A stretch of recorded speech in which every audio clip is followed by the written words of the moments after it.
the button, and there we go, boys and girls, ladies and gentlemen. Welcome to the Surrounded by Details podcast, episode number 108. And you are listening to the voice of me, myself, and I. My name is Devo, and I can't believe that we already did 108 episodes. In case you missed our last one, 107, make sure to go back and listen to that one as well, because we had an amazing chat with Pepe Akros, the freediving filmmaker and photographer and graphic designer, a cool guy in general, and we were talking freediving. And today, just one day after our latest recording, it is straight on to the next cool guy that we're going to talk to, and we're going to talk to Imran Mughal. He is a bike fanatic, a bicycle fanatic, and I had the pleasure to meet him a few years back in 2013, when I was part of a hostel in Laos, in Vientiane, the main capital of Laos. And we kind of connected, and he broke my brain on several occasions, not because he is a cunt, because he is a creative person who is also a artist and a pocket magician. So he showed me a few tricks and refused to explain, and I kind of can't really sleep if I can't figure these things out. However, as always, before we start, I'm going to talk a little bit about our supporters, Nanox Nutritions in this case. If you want to get the best out of you, make sure to put the best inside of you. And I actually haven't opened it yet, but I received my new package of nutrition, and I'm looking forward to the vanilla pancake mix to try that one out. But that has to wait for another week, because tomorrow it is June 6th, and I have to go to Myanmar because it is time for the World Lethway Championship 2. And also a big shout out to Sanctuary Kombucha, who is supporting us with delicious kombucha. And as we all know by now, I have been saying this on a few episodes now, it is healthy for you. So go and get some. And with that being said, I'm going to continue straight into support, and I'm going to support our listeners because, first of all, thank you so much for tuning in. And second of all, I need to share the live link. And since we are not really prepared with this, or not really getting better with it, as most of you people would think, we have to be a little bit patient here. And let me do my thing. Because I have the stream running, and then I do this over the phone, and here it is, the live stream. Share, there you go, on Facebook, of course. And I think, there we go, we are live. Every time I write this, I imagine the voice of Bruce Buffer, the ring announcer from the UFC. And by the way, have anybody seen the latest UFC? That was insane. Max Holloway just went past Aldo like he was meant to do it. But I'm not a big fan of Aldo, so I'm actually quite happy that he did this. But I'm not gonna talk about this all the time now, MMA. We're gonna talk about other stuff.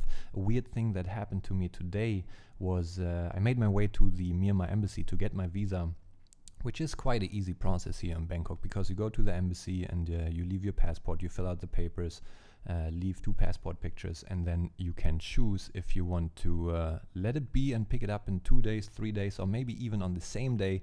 It gets a little bit more expensive if you want to pick it up on the same day, but it is worth it because you get everything done in one day. Now Imran calls me already. I don't really know why. We're gonna call him up in a few minutes. Maybe he's so excited. I can remember that he was quite an exciting person. So we're gonna call him up here in a minute. First, I'm gonna continue to share the live link so everybody can ask questions, because as always on the live stream we have a chat going on the right side. If you are on YouTube, you can ask questions to Imran or me, or just contribute to the conversation itself. I'm gonna copy this link, copy, send this to Imran real quick.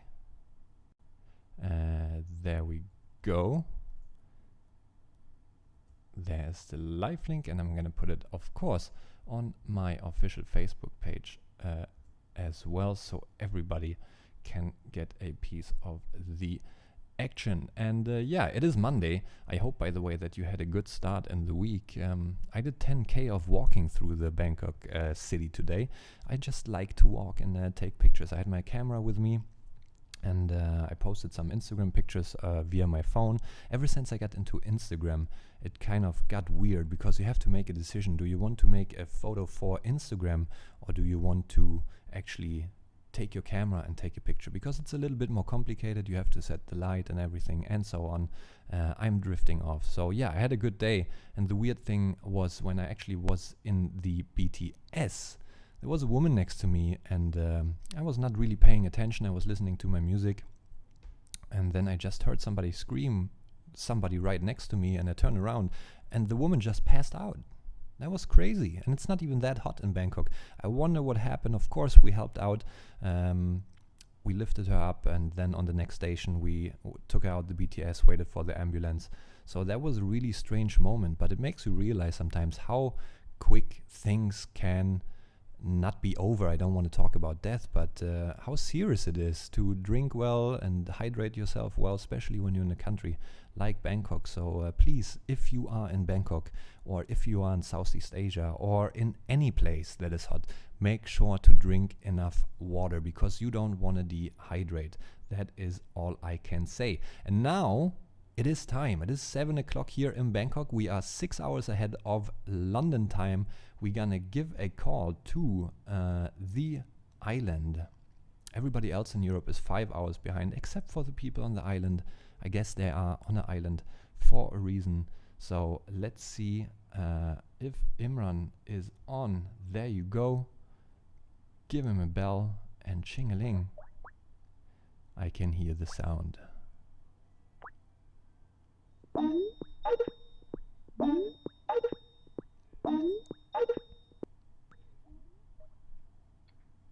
Hello. Hello, Imran.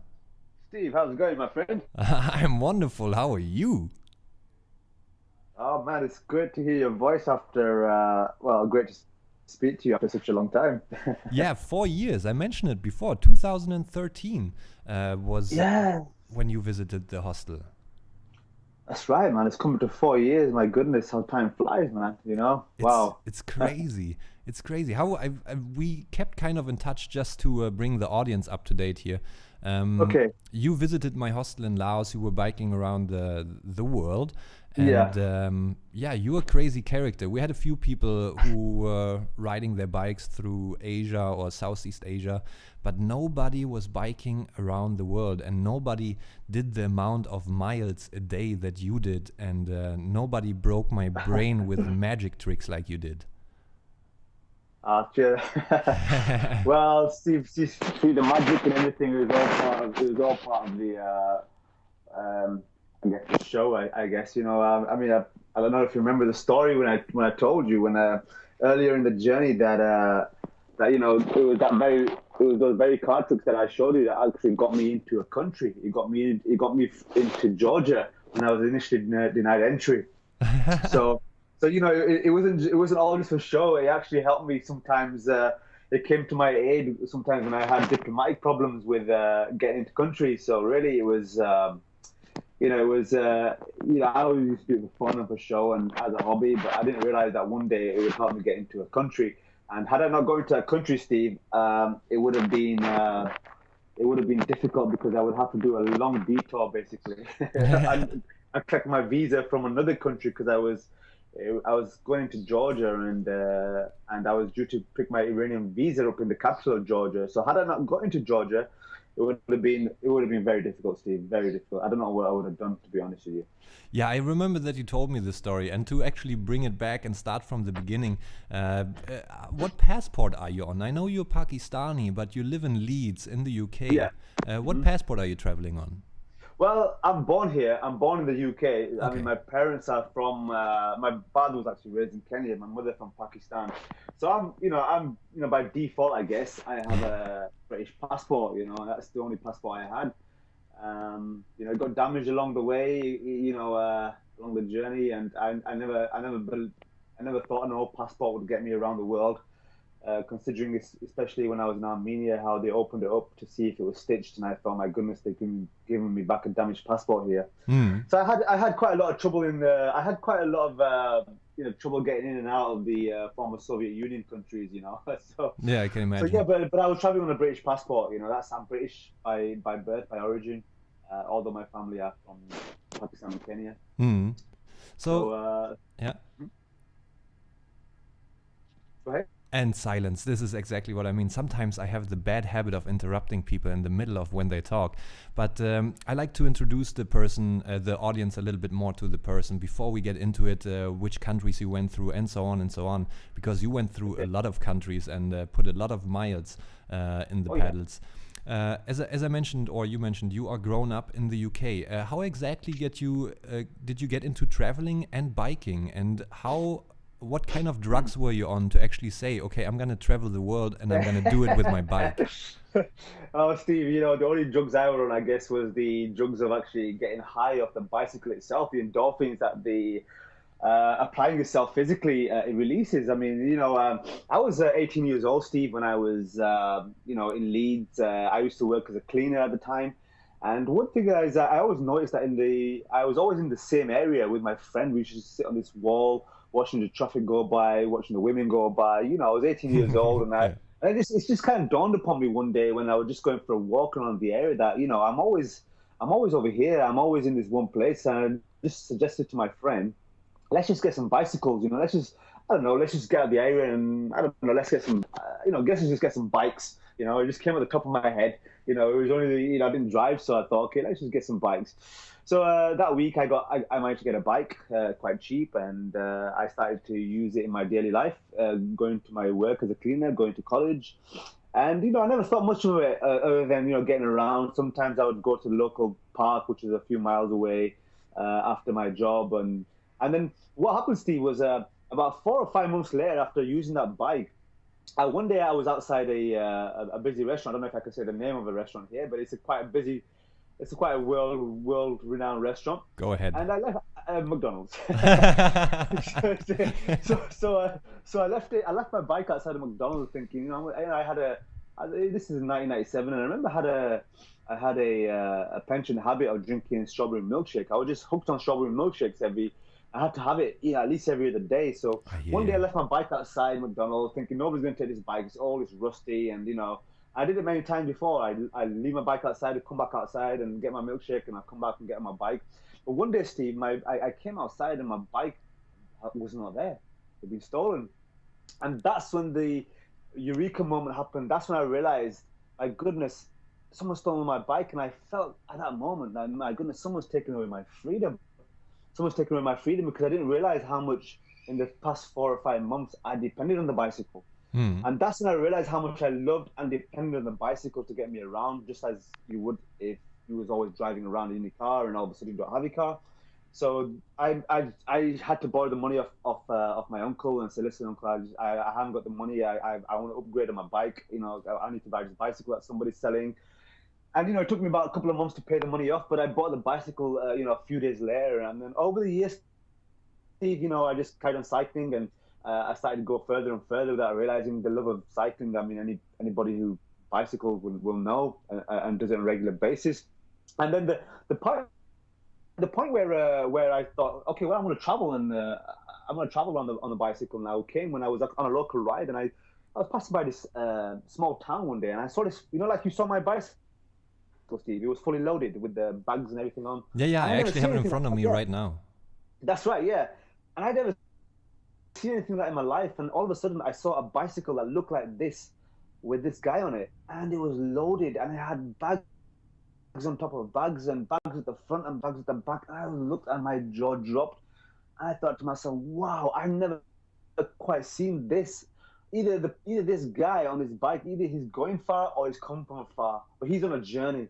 And I knew this, and then I got to make friends with this guy. We got in contact, and then a year later, with this same person, I did my first journey across the French, Italian, Swiss, and Austrian Alps. That was my first ever journey in 2003. I really enjoy. Sorry to interrupt, but I really enjoy that you started small there.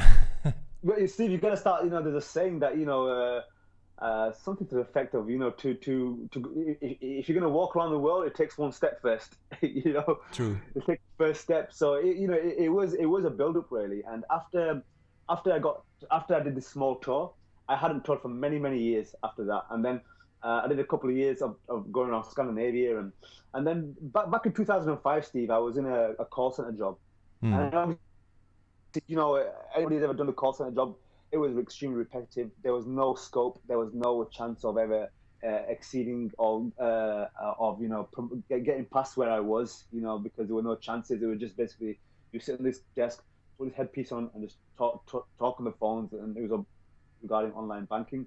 And then I'll tell you a funny story, Steve. I don't know. Basically, as I was working in this call center, I had this earpiece around me with it. It had this earpiece, and it was like a thing that connected to your mouth. And what happened was, kind of like opposite me, there was a TV that was on silent. It had like music videos playing there with adverts on. And I used to sometimes take a glimpse there when I was in between my calls. And one day I saw this advert, and this advert had like a row of chickens. If you can imagine, a row of chickens. Okay. And behind that, another row of chickens, and they were all wearing headpieces like I was wearing. Like I was, like a call center. And the advert was basically, you want to talk to a real person rather than going through call centers all the time. And I looked at those chickens and go, my goodness, I'm a chicken. I'm a chicken. I got to do more in life than this. This can't be my life. I had done it for a year, Steve, and I thought to myself, and then I came across a blog of a guy with my hero, actually one of my heroes. His name is Alistair Humphreys, and I came across his blog online when he spent 4 years going around the world, and this was during his last year when he was just in the last closing stages of his round the world journey. And when I read his blog, I was so intrigued, and I started to look at my previous journeys and think, well, okay, I've cycled the French, Italian, Swiss, and Austrian Alps. Maybe I can go further. Maybe I can go further. And maybe this guy, Alistair Humphreys, always made himself out to be like, oh, I'm just this nobody, this guy who's got no athletic ability or no athletic prowess, but yet I had this vision of just going around the world. And he emphasized and overemphasized the fact that he's nothing special. He's just a normal guy on his bicycle with this ambition of going around the world.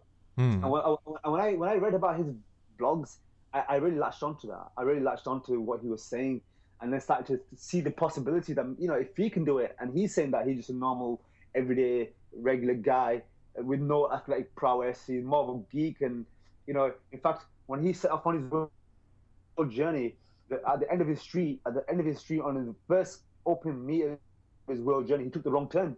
He actually took a wrong turn on the end of his street. So, I thought to myself, this guy can do it. And, obviously his writing and his blogs and his words were just like, this was like euphoric to me. And I started to see, that's, Steve, when I started to see the possibilities, although I didn't actually embark on that world journey till 8 years later. But do you think that it's kind of a blessing now, looking back, that you ended up in these kind of jobs? I haven't worked as a janitor, but I worked in the call center myself, and I know exactly what you're talking about. You kind of have this moment out of the sudden where you realize, what am I doing? Would you change anything now, looking back? Because I mean, what would have happened? Would we have met if you would have gotten your dream job right away? Well, there's also a saying, Steve, I saw it the other day, it was something to the effect, I don't know word by word, but it was something to the effect that everything that is in your life that's happened, be it good, be it bad, be it whatever, has come to the moment of where you are exactly now. So meaning that, I believe that it was, obviously I would not change my life before, because had I taken a different path, had I had a job that was relatively exciting, I guess, I probably would never had to look for answers or look for, ponder of what I can do to make more life if I'm happy and content where I am.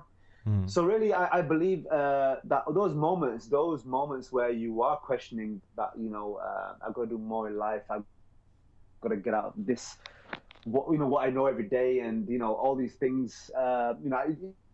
It's just when you question, when you need a change, and it could be something as boring as a call center job, which is what is very boring for me, Steve. Very extremely boring.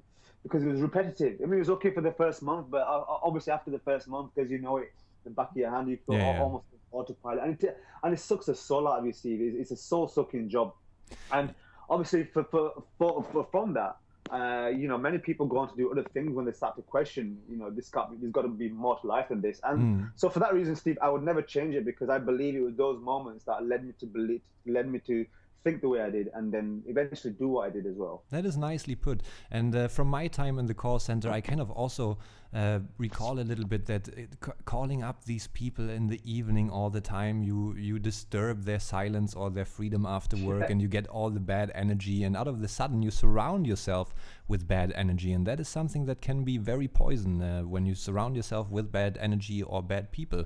So it's very, very difficult, but at the same time you need to make a living. It's a devil's circle to end up there. So luckily those chickens turned up on the TV. Yeah. Well, Steve, you know, I believe that, you know, there's a saying, right? There's a saying that you probably come across this, that I work to live, not live to work. Have you heard that one before? Yeah, my dad told it me ever since I could hear. Yeah, I work to live, not live to work. Now, Steve, I don't believe in that saying at all. I don't believe in that saying. And the reason why I don't believe in that saying, I completely flip that saying. And I say, no, you have to live to work, because, you know, for the average person, working takes up most of your life. I mean, why live for the week? When people say, I live for the weekend, why live for the weekend? The weekend's only 2 days. You know, the bulk of the time you're at work. You know, most of your week is taken up by your job. So whatever it is you do, whether it's going out in the street and cleaning, if you love it, then you love it. So my point is this, right? You have to live to work, because it takes up most of your life. You spent good 30, 40 years of your life doing that, saving up for your retirement. At the end of the day, you got to enjoy what you do. Exactly. You're right. You're right as well, Steve. You know, you've got to go out there. You've got to earn a living, whatever it is. Lots of people who don't like what they do, and you know, for me, like I was saying about the call center job, you know, like I'll give you an example. For example, you know, it does suck the soul and energy out of you, because sometimes when I used to get bereavement calls, when so-and-so's relative or their loved spouse has passed away, and they're trying to get power of attorney over an account. Before, I used to be very sympathizing. I remember early in the job, I used to be very sympathizing, used to really go out of my way to help them, like they'd come to me personally, you know, as if I saw them on the street. But eventually, after a few months, Steve, you just pass them on and you don't care, and they just become a voice and a number to you. And that's when you start to realize that, you know, I would never do this in the real world, but because everything was just a voice to me, and I could not make connection with the emotions of the person or the situation anymore.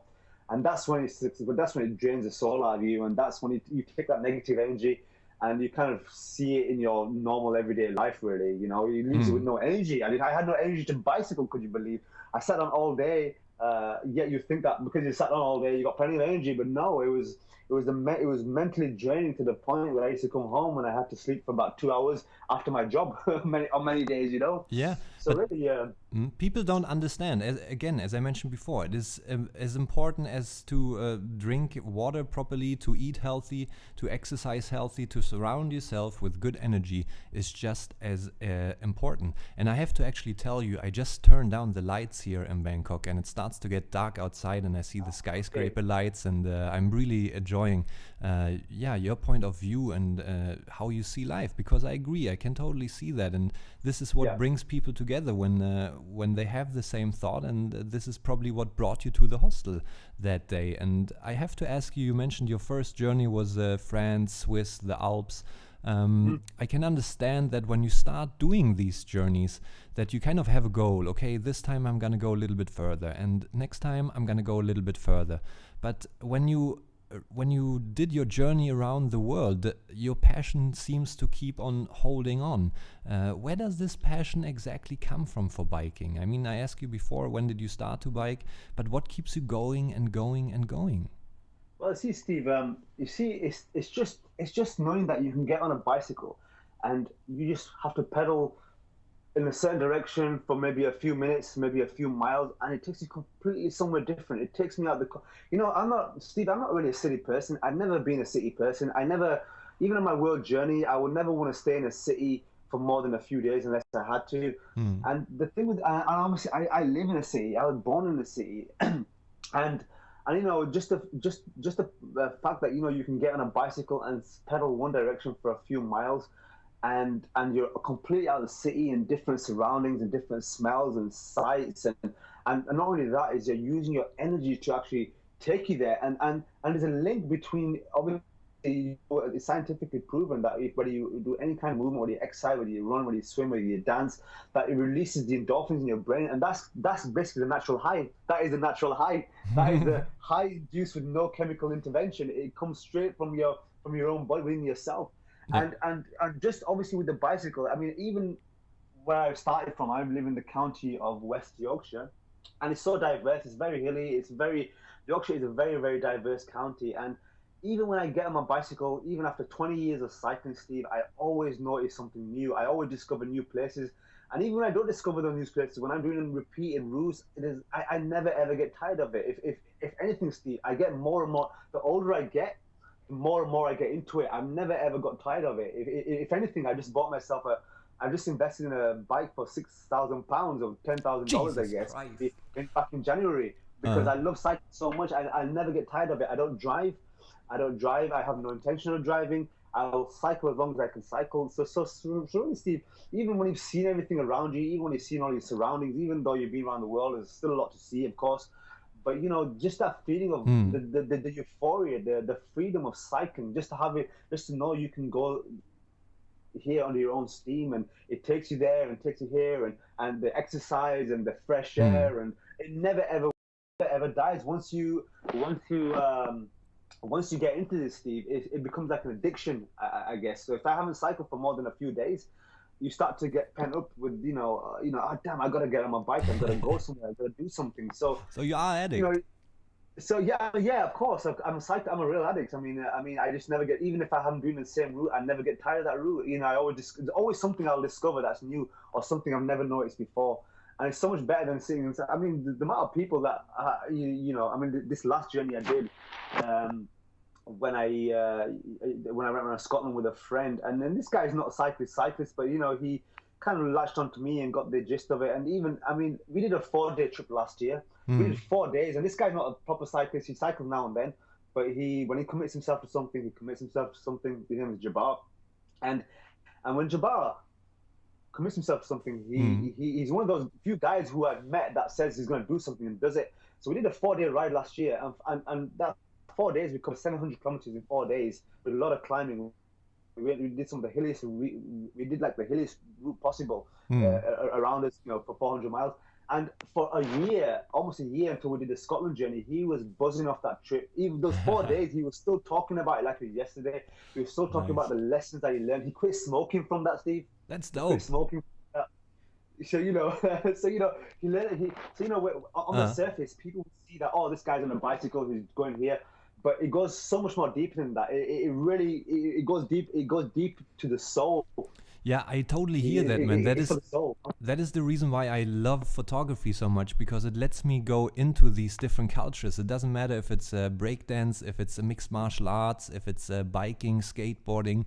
Everything seems to have the same goal, but everybody has a different way to reach that goal. That is one thing why I just like to talk people like you, because in the end, it's all the same, but everybody has their own little journey. And to actually slow you down a little bit here, my apologies, but I want to go back. I want to go back to the moment when you actually decided, okay, this time I'm gonna go around the world. I mean, what did your surroundings say? What did your friends say?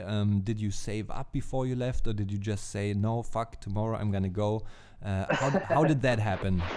Well, Steve, there was a little build up to it. Basically, what happened was I was in a job for 4 years. I used to work for the National Health Service, or the NHS, as it's known here. I used to work for a subsidiary of the NHS.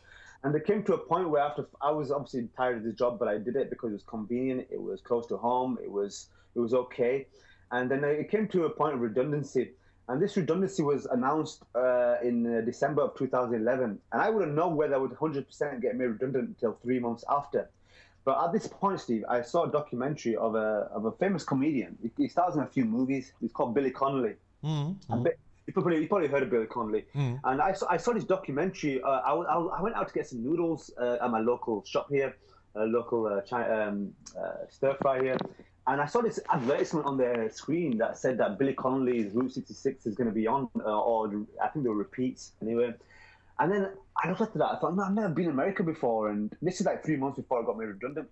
And I thought to myself, I've never been to America before, and I've always wanted to go to America. And this Route 66 journey had it all. It had the cities, it had the canyons, it had the vistas, it had the open spaces, and it has the ocean at the end of Route 66 when you get to LA, Santa Monica. So I saw this, Steve. So sorry to shortly interrupt you, but that is actually the picture I chose for our thumbnail. I'm not sure if I'm not sure if you have seen it, but you can see it once I upload it on YouTube. Okay, that is the thumbnail. Well, you see, very nice one, Steve. Maybe it was a sign or something. But anyway, Steve. So what happened was, when I went back to work that day after watching the 4 parts of the Billy Conn documentary, I was so intrigued and committed to doing this journey. And it's not a bicycle journey; it's one that you usually done on a motorbike or a car. America is all very, very heavily car and motorbike and car influenced. And it wasn't a car journey whatsoever. So I got onto the phone, Steve. And I booked my flight. I go, whether I get made redundant or not, in May of the following year of 2012, I'm going to cycle Route 66. I'm going to cycle this. And after I booked my flight and I put the phone down, Steve, I absolutely crapped my pants. I thought to myself, oh my God, I just bought a £500 ticket there. Then I thought to myself, oh, no, maybe I can't do it. But I got to do it now because I just booked my ticket, You have no choice. Yeah, you have no choice. I've committed myself, man. Now you're gonna do it. And see, when reality sets in, it scares you, and that scare is a great thing, and even greater when you face that.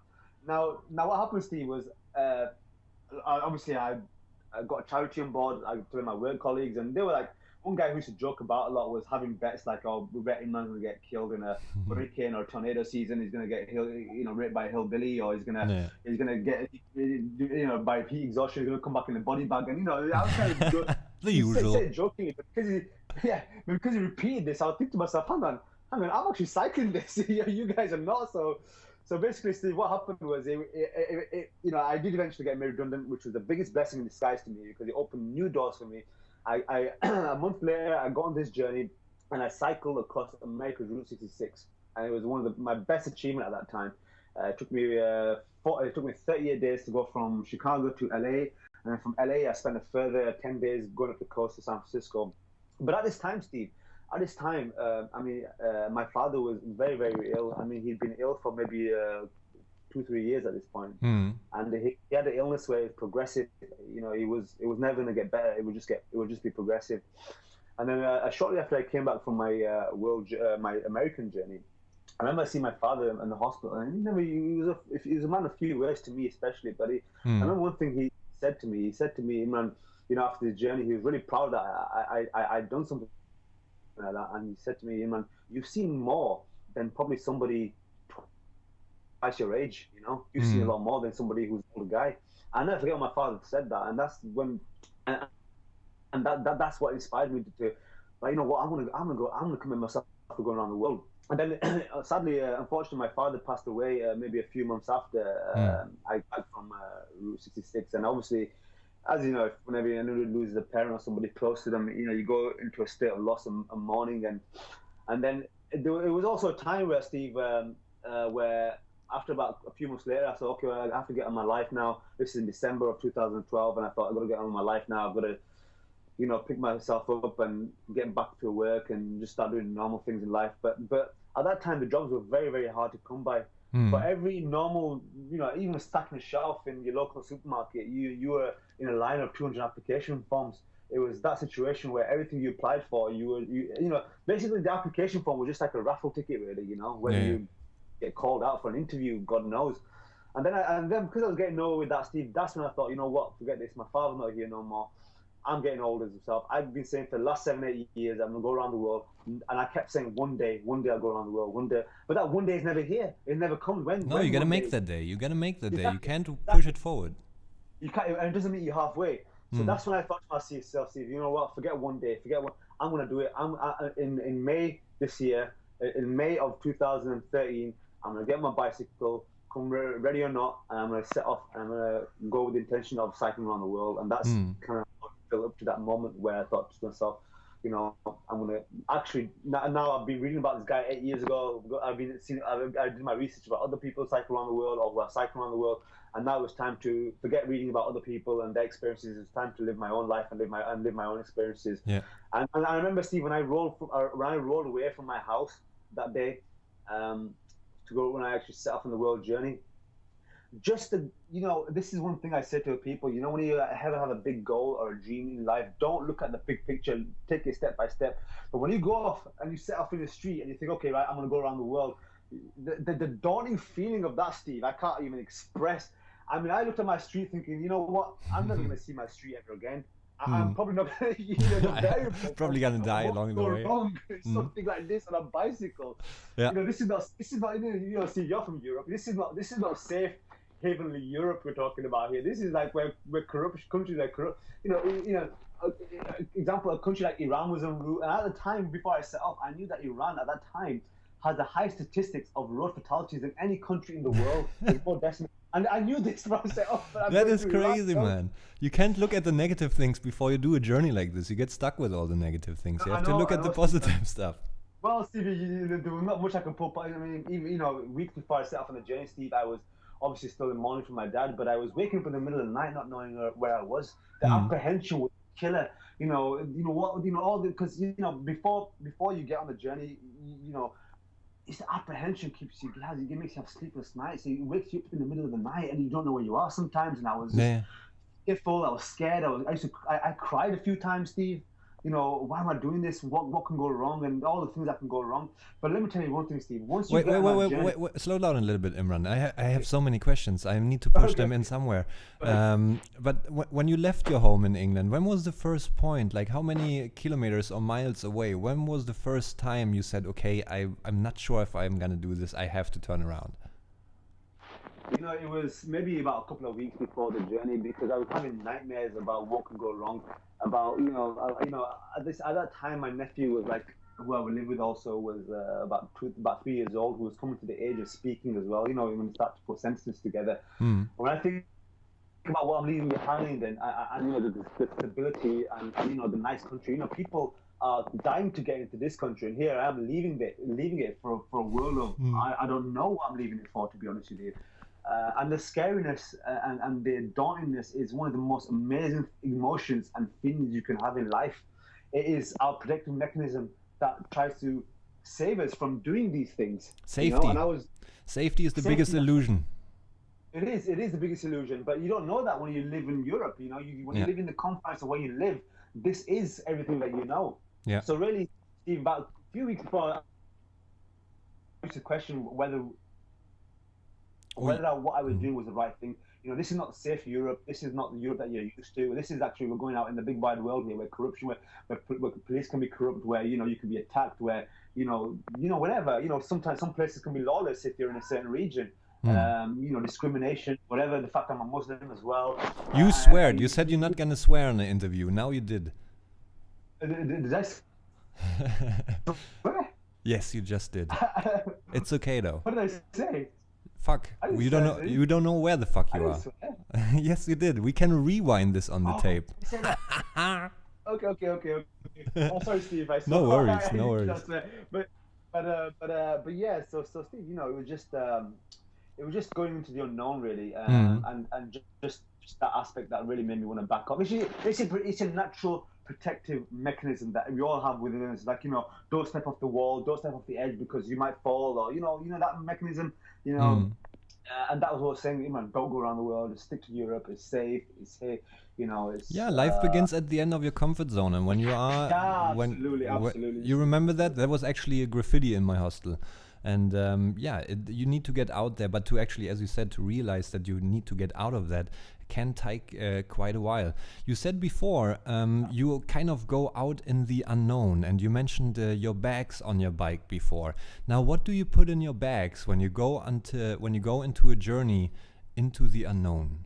I mean, do you put hairspray in there, laptop, or tent, or food, or what exactly do you have in your bags?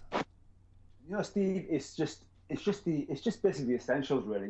That's one of the great things about traveling on a journey like this, is that you take life down to its basics. You really realize how much you clutter your life with, really, how much things we don't need.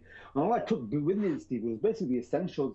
So in the front bags that you saw, in one of the bags I would have just for food only. So only thing that goes in that one of the smaller bags at the front is just food, and the other bag on the front would be like my cooking equipment, my pots, my pans, and I can even stuff more food in there. So it's my and the bags. One of the bags I'd have like my clothes like for all seasons. I would have like some clothes and toiletries, and another bag I'd have like my spare parts, like like spokes, cables, and my tools, and then also like some electronics charging devices, and then the big black bag that I would tie on top of the side bags would be my accommodation. So everything that it was like that mattered to me materialistically basically moved out of me with every pedal stroke. So basically my tent, my sleeping bag, my pillow, my sleeping mat. So really all these things, and obviously the water storage on my bike. So really only the essentials, Steve. I would try to put away from any. I guess you can consider the electronics for a luxury. Like charging devices and all that stuff to keep your gun alive, to keep your sat nav alive. But punchline is you want to travel as light as possible, correct? You can travel as light as possible. I've seen people who go, they have like a round the world race and they travel. I mean, I can't believe, everything is so, you take my stuff and you can like have less than a quarter of that, and then people you can make it as light as heavy as you want. At the end of the day, you got to pedal that up the hill really, and you got to kind of calculate what's comfortable for you.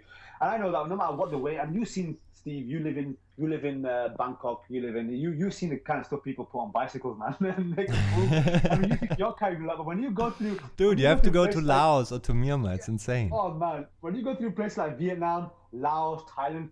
And even Indonesia, it puts in perspective that you ain't carrying jack on your bike compared to what these guys carry on their bike. That's what it puts into perspective, man. You know what I mean? There's some crazy videos on YouTube to our audience in case they want to check this out. But there's some crazy videos on YouTube how Asians pack their cars and their bikes. And before we continue, I got to give a short shout out here to Thai Top Fitness, to Mr. Mark Abbott, who used to be a bodybuilder, but he got into cycling. So I'm pretty sure you can give some inspiration to a fellow cycler. He bought himself a bike as well, as far as I know, and he really got into it. So maybe we can see Mark Abbott, who is listening right now from Thai Top Fitness, to bike around the world as well. He's a crazy dude, man. He's skydiving and stuff like this, so you never know with these kinds of people. He'll know it then. It's all cross transferable. I don't have to. The thing about the bicycle, Steve, I don't have to promote it. I don't have to encourage anybody. If you just cycle it, everything does it itself. It's one of those things that that's kind of self. Now, it works by itself. Yeah. Now, when you started to bike around the world, and when you stopped in different countries with your tent, first of all, that must be quite a weird and exciting and adventurous experience to just put up your tent in various countries, because sometimes you don't know until you wake up how people take it when you put up a tent. I know in Sweden it's quite easily taken. You have the right to put up your tent for one day, but I can imagine it's not the same in every country, like Russia or Iraq or Iran. What was the weirdest story with you and your tent? Well, Steve, the tent's a universal thing, really. There's no really. I mean, I remember in Turkey when I used to pack my tent away, and people will sometimes, in the side of a village, and people would look in fascination, like, how are you getting all these things in a small bag? But my weirdest camping experience, I guess, was the one when I got held at gunpoint in Bosnia. I guess that was a crazy story where I was actually with a friend at this point, and we were looking for a place to camp in the middle of the night in the Srpska area of Bosnia.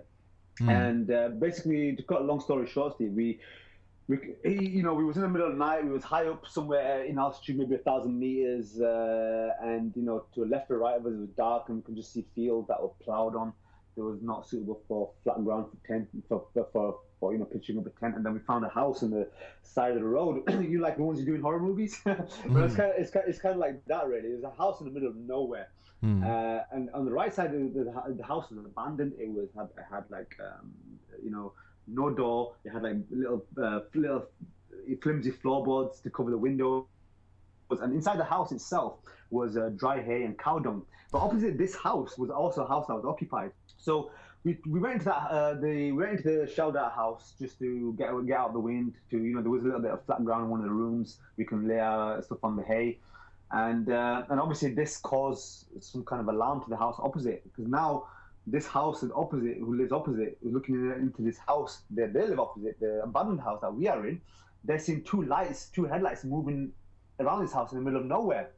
And I had a bad feeling about this. And I said to my friend John, let's get out of here. Let's just go on. And John showed me, man, it's okay. It's an abandoned house. No one's going to come bother us here.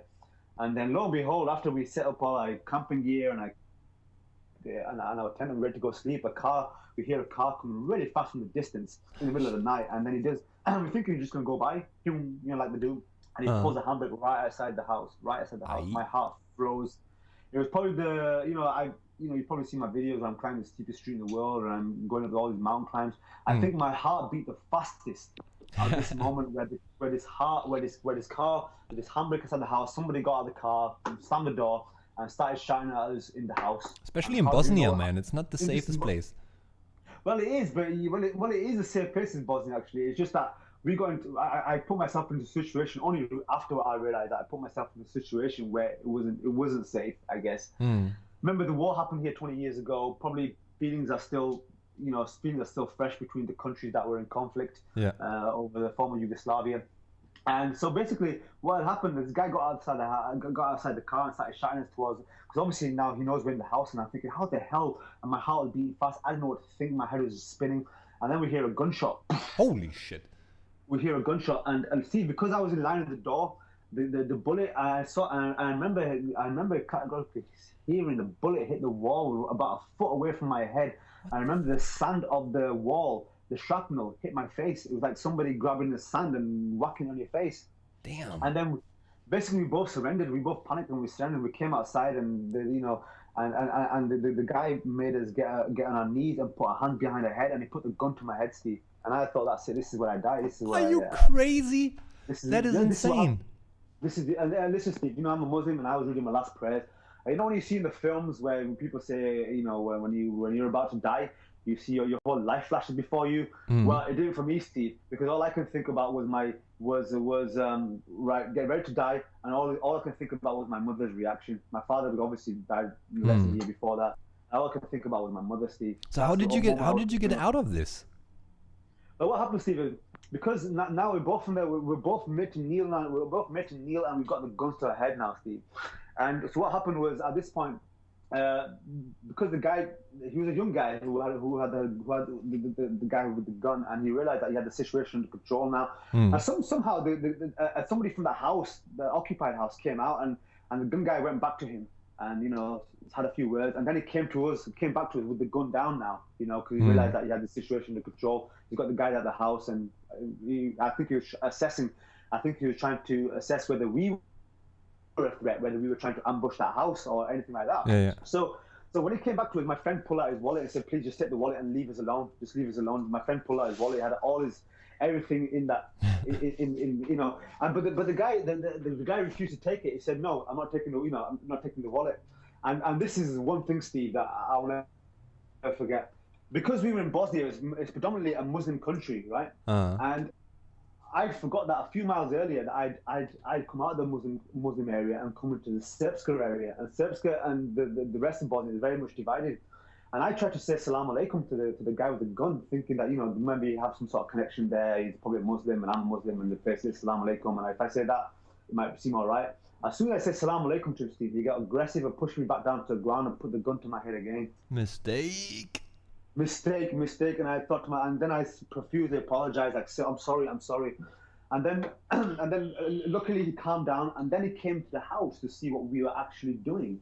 And then he saw our bicycles, he saw our tents, and as soon as he saw that, he completely neutralized himself and started becoming sympathetic towards us, put his gun down completely away, and started tapping us on our back and said, "Listen, sorry, to something to the effect of sorry, and please just you take a rest and I will leave now." And Steve, I'm going to swear here, but this is exactly what I said. I was like a bit hysterical, and I said to him, I probably didn't understand what I said. I said to him, "Thanks for not killing us, but I'm getting the fuck out of here." And you're swearing again. Kaboom. That's crazy. Said, but that's what I said. Yeah. I said, "I'm getting the hell out of here." And so what happened, Steve? The gunman had left us to it now. He knew we weren't a threat. He established that we were guys on bicycles, and we were just here just to sleep for the night and then move on. And as soon as he left, Steve, our camping stuff, when we lay all our stuff out, our sleeping bags, our mats, our tents, it usually takes us about 20 minutes, 25 minutes to pack away neatly. I remember that moment, as soon as the gun guy left, we just threw all our things in that bag and we were back on the road in 2 minutes. Within about less than 5 minutes, we were back on the road. And the adrenaline just made us chuck all our stuff in our bag and we just got out in the middle, back into the night and just carried on cycling. Dude, I could have, if that would happen to me, obviously I cannot say what I would do if that would happen to me, but what I can say for sure is that I would not sleep good the next couple of days or weeks. How long did it take you to get over this experience? Because this is quite harsh. A gun to your head is hopefully maximum one time in a lifetime experience. Well, Steve, you know what it is. You know, at the time, adrenaline is an amazing thing. Adrenaline is such an amazing survival mechanism that we have. There's no fear at the time. You're resigned to anything that you come across, and adrenaline just gets you through it. Luckily, that evening we actually rolled. You know, we rolled into a town. It was because we were high up, and it was like a 3-4 mile descent. And we rolled into town. And we saw these young guys, young couples, two guys, two girls, and they were having a late night, sitting around the bench, and then we kind of explained to him the situation of what's happened. And one of the guys took sympathy on us and actually took us to his flat where he lives with his father and gave up his room for the night and went and slept at his girlfriend's place. So really, that night when that gunshot happened, we also got met by hospitality when a guy who took us to his flat, who allowed us to stay in his room, who allowed us to use his house and everything. And so really, it was kind of restored almost immediately. But the morning after, when we were leaving the town where we slept in, when I was thinking about what happened the day before, I had thoughts about quitting. And then, Steve, because the adrenaline and everything had settled down and it had worn down, then I started to shake, then I started to tremble about just thinking about, my goodness, I can't believe. Yeah, the adrenaline dump. And somebody had a gun to my head, and I see these things in the film, and I never thought this would happen to me in real life. And then it takes a little while for that to calm down, maybe about an hour or so, and it all settles in. And then, what, Steve, then, when you're doing a journey like this, then 9 times out of 10, you always come across positive experiences. And so really, the positive experiences kind of washed it away. But from the journey onwards, I was always very, very cautious of where I camped, I was always very cautious of where I camped from that moment onwards for the rest of the entire journey. And Bosnia was, relatively early in the journey. It was like less month, of cycling at that point. That is a crazy story, man. That is a crazy, crazy story. You never told me that when you were in the hostel. You were talking about magic tricks and getting into different countries with pocket tricks, but you never told me the good stuff.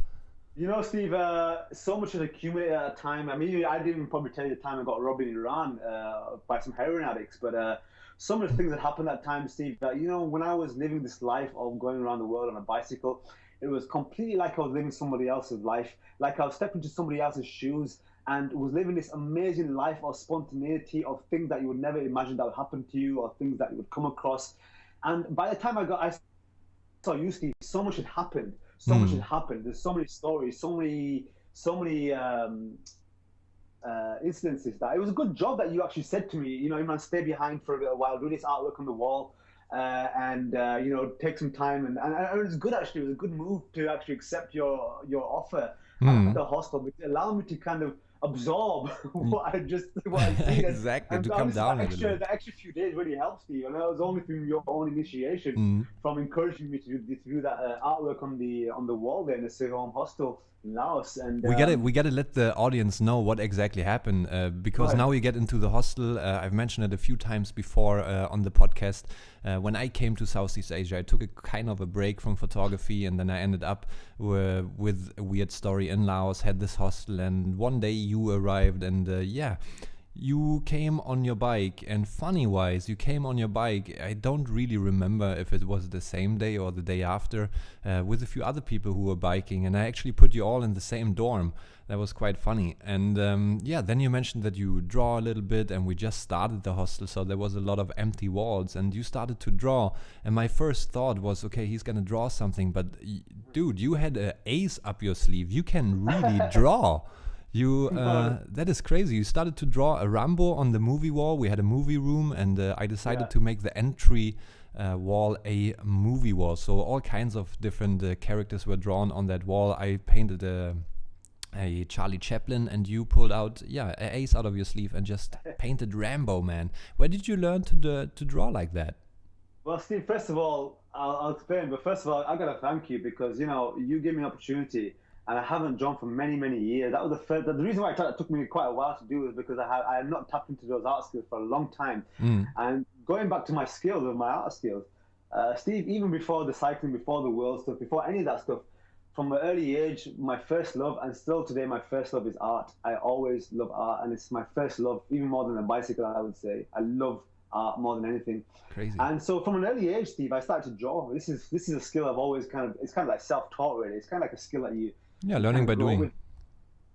So it's nothing more than that, Steve, other than my love for art, really. And I always excelled in art in any school I went to. I remember when I was a kid in primary school, I used to draw pictures of Superman or the Incredible Hulk. I remember doing this, Steve, and I remember I always have a crowd of kids around me whenever I put a pen to the paper. Whenever I put pencil to paper, I always remember I had, always a little crowd around me when I was in primary school. And then I realized that, maybe I'm onto some of it. Maybe I'm better than I thought. And obviously over the years, my skill progressed. I mean, that was, what you saw there was just something I haven't done for many years. It was rough. I mean, if I spent more time on it with colors and paints, and, I was kind of afraid that, maybe I'll get so absorbed in this, I'll probably forget about doing my journey and start painting the whole hostel. So I thought I had to go, and I did, Steve, Well, that was actually a mistake I did there, because by letting you draw, that is where you started to mindfuck me, because every time we had different guests, and you are quite an entertaining guy. You took a break from your painting and your drawing, and then you started to do card tricks and all this kind of stuff. And this is another thing that just broke my mind. It's that was my mistake, because I'm a kind of person, I need to know how things work. I'm very hungry for knowledge, and you kind of felt it, I would bet, and you teased me, and you didn't really explain everything. You explained me one trick, I remember that, the very last day before you left. But you stayed for a while, man. I really enjoyed your character, because you don't really often come around people that have a wide range of talents, because mostly you have people who are really good at dancing, or people who are really good at singing or whatever, but they are pleased with that and don't really educate themselves in different fields. But you have a very wide spectrum of talents and knowledge. I really like that. And you stayed for a good while. No, I really much appreciate it, but obviously that's down to the host as well, Steve. I only stayed there really because, and it's great to speak, like I said, it's great to speak to you again, because I only stayed there because, really it was your, I guess I got a lot of energy from you, Steve. I can remember how fascinated you were by and obviously I've had that reaction many times, and I can remember how fascinated you were by my card tricks and how intrigued you were. I'm really glad, and I have to commend you in this as well, Steve. I've taught many people this who never get it. Weeks after teaching them, I can't believe how quickly you grasped the flaws of what I taught you in a relatively short time, to the point where you were showing me what I showed you only like a day earlier. I was so impressed with that before I left, Steve. So I won't forget that. I remember you showing me one of the tricks I taught you. So really, Steve, it's like these. I'm always. I've always been a guy. I've never limited myself to one thing, really. I got into the card stuff when I saw a series of David Blaine. Before he started doing all the crazy stuff, he used to walk the streets of New York. This was like a TV special. I remember him doing the very card tricks that I showed you. They were actually from David Blaine's card tricks. When I saw David Blaine do these tricks, and I saw the reaction of people, I thought to myself, first of all, I was amazed when I saw them. I couldn't believe that I was seeing. I thought it was some sort of camera trick, but then it can't be, because he's walking the streets of New York. It's not a stage. There's no smoke. There's no mirrors. He's actually showing what he's showing. And then from there, before the era of YouTube, I started to get the videos and watch repeatedly how he was doing these things. And I thought to myself, I got to learn how to do this. I have to learn how to do this. Then I started to learn the basic flaws, and from the basic flaws, you kind of build upon, the other more complex tricks, and you kind of figure out how they're done. And many times I've screwed up, in front of people, and they realize, as you do. But but once you get the grasp of it, Steve, it's a great skill. And the great thing about magic is this, Steve, and this is one of the things about my world journey. It's universal. Well, Steve, right? It's universal. So if you're in Turkey, if you're in China, it doesn't matter. Everybody understands magic. That's universal, just like eating and sleeping is, and it works everywhere. And that's one of the great things to take. That and art is one of the great universal languages, I guess. That's true. And music. You can never forget music. And music as well. Of course, and music. But you're lucky enough to live in the right time, because if you do that a few hundred years earlier, you would have probably ended up being burned because you're a witch or something like that. Steve. So given the time, of course. But then, if I lived a couple of hundred years ago, there will be no bicycle, and I'll probably be working in a farm somewhere, or probably be a slave in another country, something like that. Something like that, Steve. I'm thinking something like that, Because but my gone. Yeah, it's tricky. I have to come back to the magic trick, because when I was small, learning these things and getting you really interested in magic, and then you want to find out, it's a dangerous path, because I can remember David Copperfield and all these big magicians. They were on TV, and then we had a TV show on German TV with a magician that had to hide his face, and he actually explained once a week for 1 hour how all these big tricks work.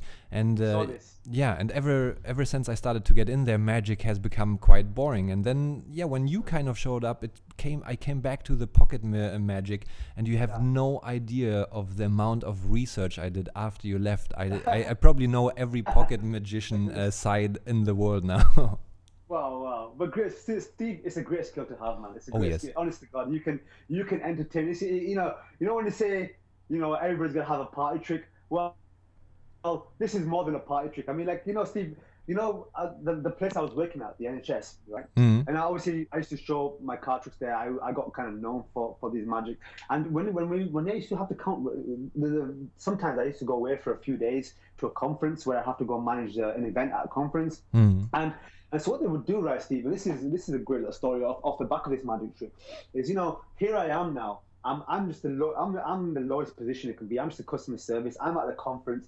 I've got these big delegates, some of the biggest hotshots in the health service. There's some celebrities there who come to these events to come to a network and amalgamate and whatever the guy at this conference. God knows, I never realized I never realized 4 years doing that job what my actual what this actual company actually does. But anyway, what I'm saying is, it was a 3-day conference, and one of those days they had what they call a black tie dinner, where the women dressed in a nice ball gown or whatever, and the men all dressed in tuxedos. And here I am now, Steve. Here I am. I'm in this room full of people who are, having this 3-course meal, and there's entertainment, and it's these tables, and obviously these people have paid about £120 for this meal, as part of the cost. So and you've got some. Isn't that insane, by the way? Sorry to interrupt, but isn't that insane? I mean, when you bike around the world and you live on cheap food, and especially when you go through different countries like Southeast Asia, doesn't that make you shake your head sometimes to look at these people afterwards and like, how can you pay so much? Steve, I can bang my head against the wall here. I mean, there's so much cutbacks in the health system here. The nurses don't get paid nothing, etc. But yet the fat cats of the National Health Service are paying themselves the most ridiculous salaries. I mean, if you want to earn some money in the health system, you don't become a doctor or a surgeon. You work as chief executive in a hospital or be on the board. You will earn a lot. You will be fast into a 6K salary then. I'm telling you, and it's excessive, Steve. But here I am in the auditorium, and here I am, everybody dressed in tuxedo, and here I am in normal trousers and a black top on, and I'm walking around, Steve, and these guys are like giving me funny looks, like what is he doing here? He looks totally out of place. I know some of the pompous looks I would get. And Steve, this is a great thing about magic. It doesn't matter if you're a beggar on the street or if you're a high-flying CEO or executive of one of the biggest companies in the world. When you are amazed, you are amazed. It's universal. It doesn't matter what status it is. And I used to get these guys, I used to show some of the tricks I was showing you, Steve. I used to go from table to table, and they paid me £200, Steve. £200. What? $200 for 1 hour's work. 1 hour's work. And Steve, I was told I was being underpaid. But I would take it because I've never been paid £200 for 1 hour for anything. So I would take. So they would pay me. You became a magic whore. That's right. So for £200 for an hour, they would pay me to go from table to table, and I would show these really high flying executives, and I'd have these very important looking people. Within seconds, I have them jumping around like little kids, and that's when I thought to myself, this is amazing, man. This is amazing. That is a great capability, man.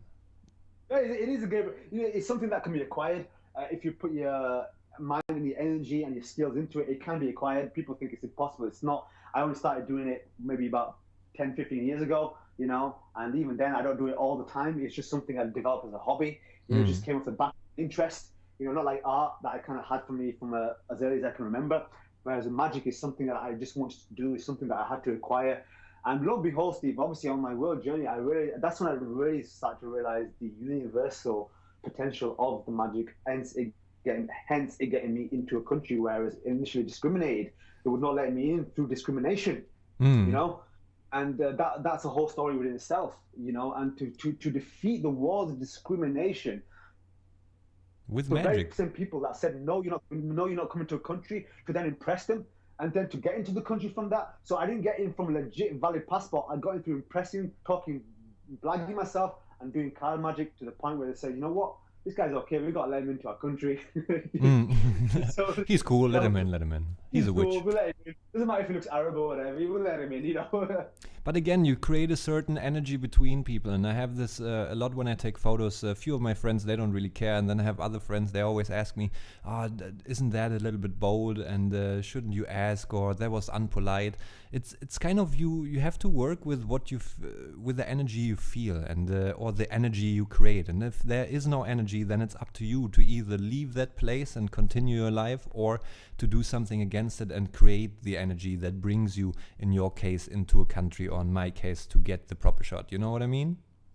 Well, I think about energy, or the energy is being calculated. Is this thinking about something that should naturally be there anyway? I mean, you kind of assess the vibe you get off that, but think of the energy, and the energy you get is, in my opinion, you just come as you are, and you just leave as you are, Steve. In my opinion, I'm a simple guy. I even think simple. But certainly you do get the energy. I mean, like I said, I got the energy of yourself, and I remember being so startled by your breakdance. My goodness, that's something that you pulled out of the hat there as well, Steve. I didn't for a moment think, my goodness, this guy. That's why I always have music running, man. That's why I always had music in the hostel, because in the morning the people, you see them. Everybody is different, and something, as we said before, some things are universal, and music is that, and you can just create a whole new vibe. Or let it be a simple joke. You remember when everybody was on their phones in the morning at the breakfast, and I just turned down the stereo and just said, people, everything is okay. If the internet doesn't work or if Facebook doesn't work, you can talk to each other. That was a good time, and I'm really happy that I took the hostel, because I got to know people like you.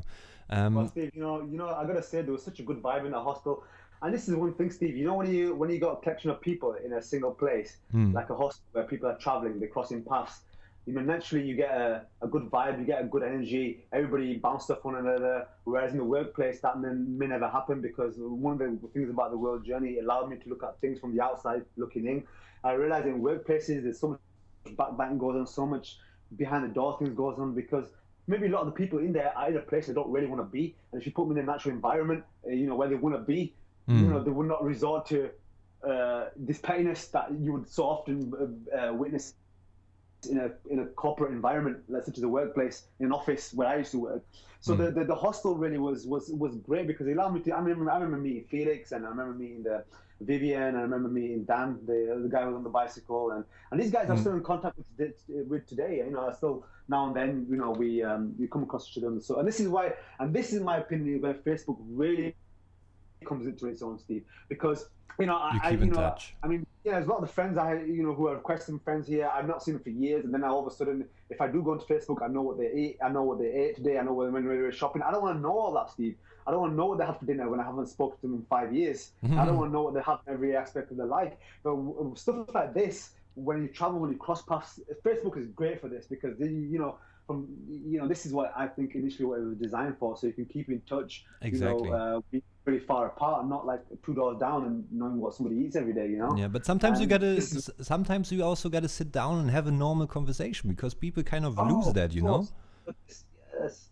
Steve, you know, I'm a bike courier, and I work for a quite famous company doing collecting from restaurants and stuff like that. And the other day I went into a restaurant, and there were I think there were about 5 girls around this table, I think celebrating somebody's party, and all of them were on their phones. Nobody was communicating to it. And I just looked at that and go, my goodness, this is, social media has made us become insocial in real life. Yeah. Because we're more connected to what people are saying and doing remotely than what's actually happening in our own life right in front of our face. You know, it's Louis C.K. put it the best way. We are probably the shittiest generation to waste technology on. Oh, Steve, it's, I don't know if I don't know if having all this technology is a blessing. I mean, like I said, it certainly works when you're like this, for example, when we can keep in touch. I marvel at photography work, and I see how some of your work that you do, Steve, and it's great for stuff like that. But for stuff like this, where you're so engaged with your device, and I see all the time the amount of people that are nearly knocked over because they just walk out in the middle of the road with their heads in the phone. The amount of times they've had to avoid a collision because somebody's been on the phone while they're driving. It's the biggest killer in the world now. It's in the Western world where you get distracted by your phone. It's not like drink driving where at least before you had half a chance if you got your eyes in the road, right? Yeah. But when you're texting and when you're reading, when you look at the internet while driving, well, you have zero chance because you're not even looking at the road, you know. So it's insane. It's crazy, Steve. I think it's a plague in my opinion. Really. But there's some really crazy shit coming. I don't know if you have seen it. I had it with Derek, a friend of mine who is opening a hostel here in Bangkok. We were shortly getting into that after our podcast, and we were talking about what's the English word? Hashtag not a native English speaker. Blah blah blah reality, virtual reality, and I don't know if you've seen that, but Facebook, they presented their virtual reality goggles, so you can basically not only type with each other. Now you can put on these Facebook goggles. I don't know if they hit the market yet, but you can actually go and see your friends. That is insane, and it's kind of, we are on the way to live in a matrix. Maybe that is different, I guess, from people to people, but. What I'm trying to say here is, surrounded by details, you have to pay attention to the details in life, and sometimes a simple thing as putting your ass on the bike can be something way more fulfilling than actually spending 6 or 7, 8 hours in front of your laptop each day, which I am guilty of, I have to admit, but at least I can say it belongs to my work. Well, at least, Steve, the most important thing is, it doesn't matter whether you're on your laptop every day. The most important thing, in my opinion, is to acknowledge that. It's to acknowledge what you just acknowledged there. Because, Steve, really, honestly, I can't even put into words how disconnected we are. I mean, this is the great thing about when I was traveling. Because when I was going through the poorer country, the one, you know, and this is why, oh my goodness, this is what I missed the most, Steve. When I was in India, you know, kids over here in this country, my nephews included, if they don't get to play on the laptop, or if they don't get to play on the iPod or the iPad, they start to kick out a tantrum. But then when I was going through India, I saw kids, you know, happily playing with a stick and a tire, improvising, barefoot, you know, on the side of a busy road. And I thought, my goodness, that is what I came in search for, you know, to see people reconnecting back to your youth, how you used to climb streets, collect conkers, climb roofs, graze your knees. Yeah, it's all part of growing up, and I feel this is absent today in the youth today. That they're so. I mean, like a 10-year-old kid will know more than I knew when I was 16. They know too much too soon. They're becoming adults way too fast. Yeah, but can you really say that they know too much too soon? First of all, I want to say I'm born 85, and I consider myself one of the last generations to actually exactly spend my free time like that. I was building sandcastles in a fucking construction place with my buddies, and then my parents came by. My mom brought cookies and stuff, and we had dirt all over the place. That is how I grew up. This kind of disappeared. But it's also the evolution of human beings. I think it's unavoidable. So for us, it seems strange, and I think for you're older than me, it must seem even stranger. But with acknowledging certain things for yourself, you also have to acknowledge that we are developing as a humankind. And I think, that things change today, and not everything is bad. I was actually thinking about the very same thing today when I was getting my Myanmar visa, because I had to wait for a couple of hours in between, and I was eating at a local restaurant, and there was this kid zipping on a Pepsi and sitting on an iPad, and was not older than 5 or 6, and that was just insane. You know what I mean? I mean, everything has a limit. It doesn't matter if you do weed, if you do alcohol, or if you do work. Everything has to have a certain limit, and I think some people miss these limits. That's why people get sometimes weird and stupid. Sorry, I have to say it. There are stupid people out there. And some do it in the right way, and I have seen that. I know a bunch of people who raise their kid in a very nice harmony with technology and old school. So it is possible, but the responsibility is of course not with the kids. It's always with the parents. Well, you see, Steve, you know, not many people know this, but you know, Steve Jobs, the founder of Apple and the one who kind of introduced the iPad upon society. Yeah. You know, he's famously known for never allowing an iPad into his household. That's true. He never had an iPod, never had an iPad, And all these technology giants of Dell, of Microsoft, all these people enroll their children to a school with no technology, Steve. So they learn the old school way, life skills, how it's learned to be learned. And like you said, yes, everything has a limit. But in today's society, generally speaking, I'm not speaking for everybody, of course, it's become part of life where subconsciously you're picking up your phone without even realizing you're picking up your phone. You're looking into your phone and typing messages without even realizing that's what you're actually doing, because it becomes habitual. It becomes part of your routine, your daily life, and excess is not a word anymore, really. So even if nothing happens, you check your phone. That's the most crazy part. People look on their phone like, oh, did I get a message or did I get texted? It's this desire for attention, which is crazy. Steve, I gotta say, I'm guilty of the same. I've been, but for a while I was guilty of the same thing, but then I pull myself away from that. In fact, unless because obviously with the job I do now, I need to use my phone because of the app I work from. But whenever I'm walking, whenever I'm cycling, Steve, I leave my phone away from me. And if I get into a problem, Steve, I'll get out of it as if before. How did you get out before mobile phones became popular? We somehow did. So it's got to be a way of somehow getting out of it, right? So, I don't know if you actually remember, but when I was in the hostel, I didn't have a smartphone. I got a smartphone last year when I started to work for One Championship, which is the biggest mixed martial arts promotion here in Asia, because they required it. But I'm still in that change. I realize sometimes, as you say, I'm guilty of it myself. You just catch yourself in these moments, and the important part is that you just realize that, and in that moment just put yourself a small goal, like, okay, for the next 2 hours I'm not going to check my phone, because you never have the chance to avoid it completely, not in a society like today. That's impossible. No, I know, of course. We've got to be realistic as well, because a lot of transactions, a lot of interactions are done online. But Steve, my last journey, the Scotland journey, with the one that the last one I just come off from. Sorry. Before you continue here, actually, short interruption, because it's a good opportunity to mention your social media in general. If you want to read all about your your journeys, because you do a bunch of crazy journeys. You can be found on Facebook, and you can be found on Twitter, and I also added your YouTube channel here below, where you can find videos. By the way, props for your editing skills. It's another skill that you seem to develop. So if you want to find out more, and I'm talking to my audience right now, just go on the YouTube channel in the information below. If you are listening on iTunes or Podbean, where you can download all our audio episodes for free after the live stream, then please make sure to switch to YouTube, where you can find all the information below in the description. And once you are there, make sure to subscribe to our channel, of course, and also to Imran's social media, because sometimes a little share or a little click on the like button can be a very big support for people like you or me. Well, thank you very much, Steve. I really appreciate that, man. But you see, what I was saying is, on my last journey, my Scotland journey, which was just a few weeks ago, basically the day before I went on that journey, I actually lost my phone. I actually lost, everything on there. It was actually my cousin's phone, was borrowing, but I had a replacement phone. And when I went to Scotland, I had to get everything activated, and I couldn't get. And basically, what I'm saying is, before I left on that journey, I couldn't get my phone activated for some reason. And then for the next 10 days, I had no internet and I had no phone coverage. Freedom. I'm not joking. For that whole journey, I had no internet and I had no phone. I couldn't contact anybody. And Steve, something?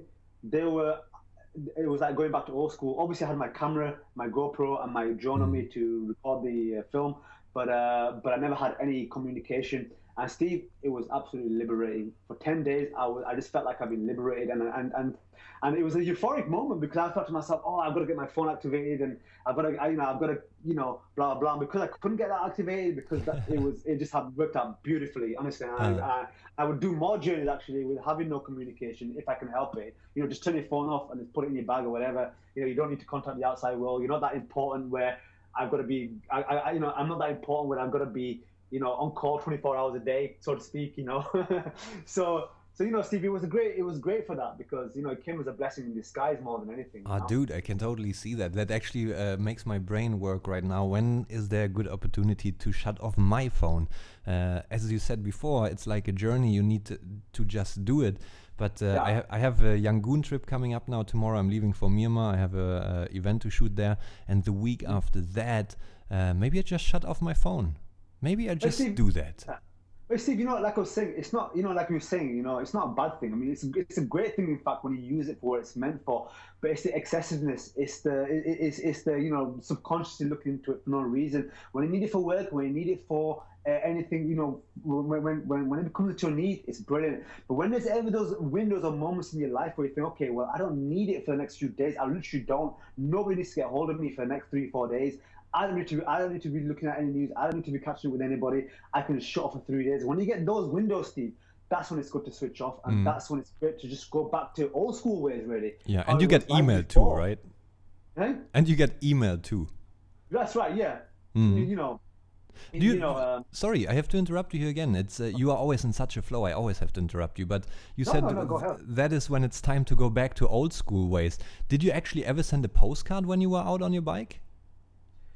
Steve, I never did actually. No, on my world journey, no, it's something I've never done before. Yeah, it's hard. It's like my father. My father when he used to travel, and he's been around the world. He was a world traveler with my father. Not for he used to go for religious reasons, but the thing with my father, right? He never used to call home.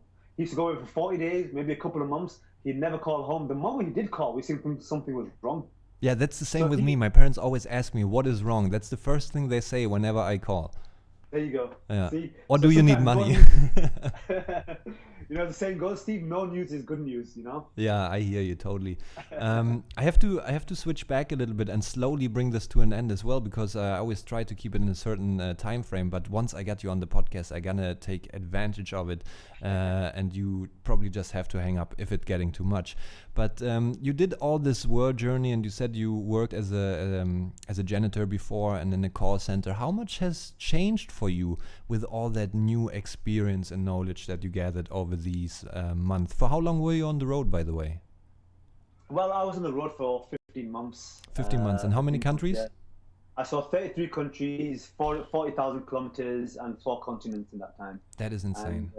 But one of the greatest moments, Steve, was it's not that far from me when I rode across the Equator Divide, because I'd never been to the Southern Hemisphere, and to rode across it on the bicycle, which you can see in my Indonesia video on YouTube, it was one of the moments I will never forget, Steve. But going on to what I got back from that, Steve, once you come back, obviously life goes on and normal. It's very hard to adapt back to normal life because you've come off, you've been on this high for 15 months that you got to come back down to earth now from this high.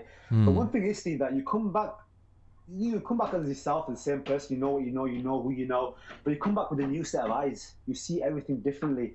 All those little things that we take for granted at home, like having your friends there, your family there, having running water tap, having a toilet there, having a bed there. You never look at these things ever again in the same light as when you've done a world journey like that and you've lived very primitively. And so really, if anything, Steve, what this journey has given me, more than one of the biggest lessons, 2 biggest lessons actually. First of all, the first lesson is, the biggest lesson I've learned in this journey was that there's no correlation between wealth and happiness. Because I saw in some of the wealthiest countries in the world, I went past some wealthy places like Sydney, Beverly Hills in the past, Dubai, Singapore, where life is busy. People ain't got the time for you in the world. People are doing their own stuff. But in the poorer countries like India, like in places like Armenia, Georgia, where the farmers would shout at you to share some of their cheese and wine, and where in India, where I passed by a village and I crashed that day, and then they took me to a mosque, and then the only concern was it was a poor village even by Indian standards, and they were asking me whether I'd eaten for the day, or the kids are running at you with a smile on the face, and kids are running behind me on a bike in Vietnam. And I saw genuine happiness and real happiness in those places that I don't see in the developed world, which taught me that society teaches us that the more wealth you can acquire, the happier you are. The more money you have, the more stuff you have, basically. The bigger I totally agree. The happier you'll be. Society teaches us that. I recently saw about, are you familiar with Neil deGrasse Tyson? Music? No, Neil deGrasse Tyson is a scientist, and they were talking about death, and I kind of agree, because this people are, now I go into a subject which is maybe a little bit off, but the subject here is death. And yeah, people are afraid of death because they think they lose everything, and that's why they are attached to so many things. You know, it's happiness in today's society has become something that you own, like a new car, a house, or whatever it is. This is what defines happiness, and I think this is why so many people are afraid of death. Because if they would just realize that awareness and happiness is how happy you are with yourself instead of material things, certain things can be dealt with way easier and way more, way smarter. Everything is related to materialism nowadays. This is it, Steve, and this is why this journey pushes you back down to your grassroots, because everything that matters to you materialistically, like I was traveling, is with you. You can't get an extension. You can't. It's just it is what it is, and literally you can live.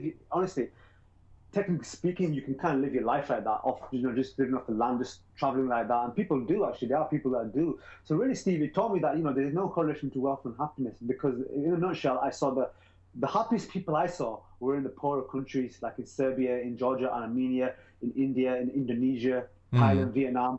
Literally, and I was in places in Thailand where they're not smiling for the smile tourists like you would get in Bangkok or whatever. I mean, like, I was passing by places like remote villages on the side of a beach where, people will invite me to the mosque and they'll feed me and they'll just generally happy to hang out with me. And that would never happen in my city, Steve. That would never happen in London, so it just doesn't happen in those places. So, yeah, everybody really, just passes by. Everybody's just cool, and the reason why they're happy is because they're generally happy is because you can see why they've naturally got a smile on their face. They've got a beach, got the size, it's got the sky, got the weather. No wonder they're smiling naturally. And obviously, when I got back from my world journey, Steve, it just gave me a great sense of awareness, of heightened awareness of, gratefulness, basically. And I saw everything with a new set of eyes. It's like I'm coming back to the world where I live, where I know that I grew up in, but I'm coming back with a new set of eyes. Kind of see what I'm saying by that, Yeah, and you have even been on TV, BBC or CNN, I can't really recall, but you have been giving interviews and kind of becoming a small celebrity back in England. Well, Steve, the good thing about this journey, obviously, because I was doing it for a charity, so I would, when I was on the world journey, was to try and interact with the media. And when I got to Singapore, maybe a few weeks after meeting you, maybe a couple of months after meeting you in Laos, I mean, the guy who I was staying with had links with the BBC, and somehow he managed to wrestle me up an interview on BBC World News out of all the crazy. In the world, BBC. So so obviously my journey started to get momentum. Obviously, I was documenting it. I was making these short videos, as you see on YouTube, and just to obviously plug the charity and why I was doing it. And also, Steve, one of the biggest rewards was, obviously, there were times in my journey where I really didn't want to cycle, sometimes where I didn't want to record my journey. For example, going to Australia, where I was fighting through the winds every day. Question here. How do you motivate yourself? Because I ask this question quite regular to my guests, no matter if they are free divers, artists, or whatever. Of course, when you bike, you don't always have a good day. How do you motivate yourself on a bad day? Because, Steve, this is how I want myself. I always have the mindset that, I'm only on this temporarily. I'm not going to be doing this all the time. You are here now, in the moment, record this, And that's why what made me get off my bike, even despite I didn't want to get off my bike and start recording, but I did it because I had to document what I was doing, because I knew from past experiences that a visual documentary, a visual memory of what you just done, even if it's in a nutshell, is probably the memories that last, and also that you can pass on. And one of the great things about this journey, Steve, is that when I got back, I had this one guy who works in my city. He's from Lithuania, and before meeting me, he came across my channel. He saw my videos. He kind of watched them several times over, and from watching my videos, he was inspired to cycle from my hometown in Leeds in the UK, to cycle all the way to North Africa, going through France and Spain to Morocco, from just watching my videos. And had I not done that, I would never have inspired the guy to do that. And that's one of the biggest rewards for me, I guess, Steve, was to, all those times where I didn't want to film, where I didn't want to do this, I'm so glad that I did, and I put these videos together now that other people can look at it and see possibilities, see it doing it for themselves, perhaps do whatever journey, perhaps do even a run or any challenge that they want to do. It's just showing them possibilities, really. So really, that was my motivation, Steve, really, just to know that I'm not on this forever. I'm on it for whatever short time. Even 15 months might sound long to a lot of people, but relatively in a lifetime, it's a short time. Especially when you look back to Blair. you know? Mm. Are you afraid that one day, because this day will surely come, are you afraid of the day where you can't put your ass on the bike anymore? Oh, well, Steve, anybody who does anything that they love is afraid of the day where, if that day comes where they're not able to do that. I mean, last year I was very close to that day where I got hit by a truck in France. I was actually on a cycle tour Mm. going through several European countries, and I got taken out by a lorry driver falling asleep behind the wheel. He hit me at about 40 miles an hour, head on, at the back. Actually, I was going the same direction as him, but it hit me square from behind.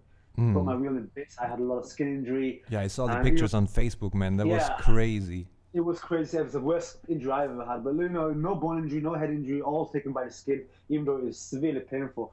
And I thought to myself after that, Steve. I thought to myself after that journey, let alone, I thought to myself, you know what? I'm done with touring. I've seen the world. I'm gonna, there's a saying in gambling: quit cashing your chips while you're ahead.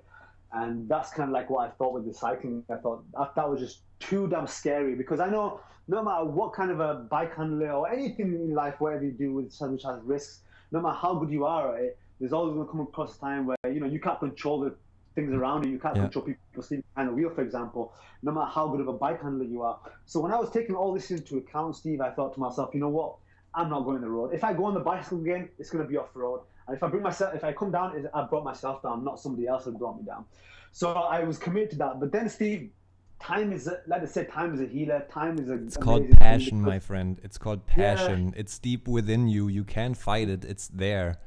Steve, after the accident, it was a blessing in disguise, because my 15-month back injury had got better as well, that I was trying to rectify, and I laid off the bike for a month, maybe a month and a half, and I thought to myself, you know what, life goes on, even though I had a scary experience, I'm still here, I'm still walking, I'm still here, and you can't, if you have if somebody has a car accident and they survive and they're back to normal again, they don't say they're never going to drive the car again. So you take a scary experience and say, you know what, if I do go, if this is my last time that I do die, the last time I do ride a bike or whatever, if I get taken out or whatever, then I went out in the way that I guess I did what I died doing, what I love doing, really, Mm. And I guess that's the only comfort that can come out of that, if anything. So see, really, life goes on, and even though I had thoughts about quitting my bike, I don't want to ride again.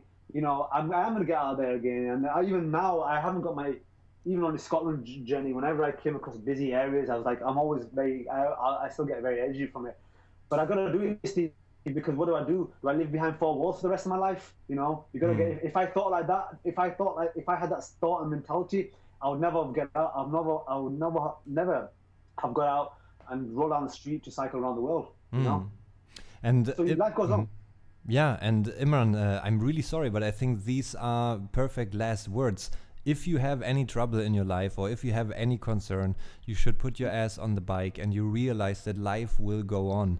And sometimes just change certain things. And if there's something that, I can tell people with meeting you, is that it's just, you're an amazing character, man. And I hope that you not only did inspire that one guy in your village, but also many, many more others. And I'm pretty sure, because when I check your social media, when you post something, I always see people who want to pose with you for a selfie or whatever, because it is not an easy thing what you do. You put yourself through certain kind of troubles, now let it be the accident or the gun to your head, in order to pass these stories on and to inspire others. And I think the perfect last words, as you said, life goes on no matter how bad life is sometimes. And also, Steve, I'll just say what you just said earlier is like, life does begin at the end of your comfort zone at the end of the day. I mean, all these stories, all these negative things, the negative aspects, the hardest aspects of the life, of the journey, are the ones that make the best stories, and the ones that you reflect on the most, that are cross-transferable and are reference points for the rest of your life. And remember that for any of your listeners, for anybody listening, that the hard moments in life are the moments that are obviously testing, but if you get through those moments, they also become probably the best moments and the reference points for the rest of your life also. And that's one thing I've taken away from the world journey. You are only as strong as you are in your weakest moment. And these are the moments that define you, for sure. Imran, what can I say? I have goosebumps all over the place. I just turned back on the light because otherwise I could have keep on talking to you for hours. But I got some feedback of our audience that 60, 90 minutes is our limit. But the good thing with that is that we can always call you up again and talk to you again. And I hope to have you back on the podcast in the very near future. And it was a pleasure to talk to you again and hear your voice and still hear the same enthusiasm as I heard back then in the hostel, man. That's great. I'll never go. But listen, Steve, I want to say thank you so much for having me on this show. I've always been meaning to try and get on this show as well because you know, and also you're one of the inspirational guys who I met on my journey. I really got a lot from you, Steve, and for giving me an opportunity to actually revive my art again as well. I have to thank you for that. And I have not done another artwork since I left Sea Home Hostel as well. Boom! So, it's time, man. You owe me a painting. No, see, Steve, you revived something I hadn't done for many years, and then since I left, I have not artistically put pen to paper since the day I left. Other than doing a few logos, you know, for people who want, want business or whatever, but that's something else. But Steve, listen, thank you so much for the opportunity. Despite all that, it's so great just to speak to you again, my friend. We should do this more often, that's for sure. We should, man. We should for sure. Definitely, man. Big shout out to England Leeds, wherever you are at the moment, and drive safe whenever your next journey is. I say it again, people can follow you on Facebook, on Twitter, on YouTube. I'm gonna rub it in their face now once again after I hang up on you and ask all the people to subscribe to all the channels. So, ladies and gentlemen, Imran Mughal, thank you so much for coming on and making the time. It was a pleasure, and again, goosebumps. Love you, brother. God bless you, Steve. Always, you too, man. Big love. Take care, man. You too. Boom.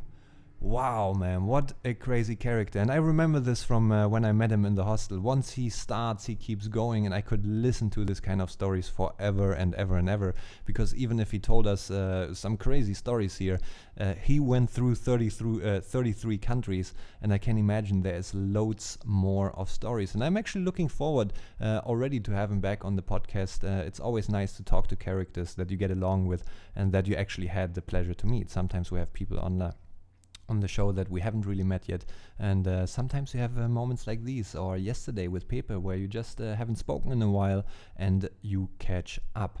And after 95 minutes, it is slowly time to bring this bitch to an end, to wrap it up. And before we do that, of course, I would like to ask you, my dear audience, don't forget to subscribe. So if you are on YouTube, just scroll down, hit the subscribe button. It will always help us, and of course it will also help Imran for sponsors, for projects, whatever he's doing. If you follow him on his social media, check out Facebook.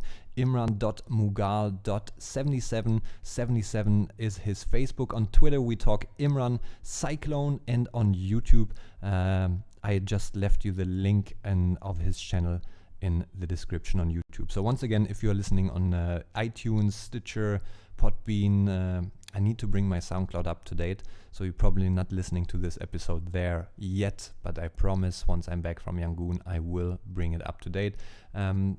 Subscribe wherever you can. If you're not a social media person, then please go on my website, www.stevebonhage.com. Steve, as always, without a E at the end, and you will find all my social media links there, from Facebook to Instagram to Twitter, which I don't really use Twitter, to be honest. And YouTube, iTunes Store. And one more thing before we wrap it up. If you are listening on iTunes, please do me the favor, leave a rating and leave a comment in the review section, because that brings us up higher in the ratings. And even though we have a great following, now I sounded like Donald Trump. We have a great following, ladies and gentlemen, a great following, better than anybody else. I'm drifting off. What I'm trying to say, wherever you're listening, please leave us a review, subscribe, whatever you can do, because a small step for you is a very big step for us. And with that being said, ladies and gentlemen, thank you so much for tuning in to the Surrounded by Details podcast. My name is Steve-O, and I see you in a week, I think. Next week. Yes, we will be back with the angel of the Bangkok prison. That is somebody I'm looking forward to. We're going to have Jim Algie back on the podcast. I'm going to call another friend of mine, Vinny, who I'm going to catch up with. So there's loads more to come. I'm not going to bring the podcast to Myanmar because there's going to be loads of photo work. So you have a little rest from my voice for the next week. It was a pleasure to have you listening to our episode. I hope you enjoyed it. And that's it. I'm out. Take care, guys.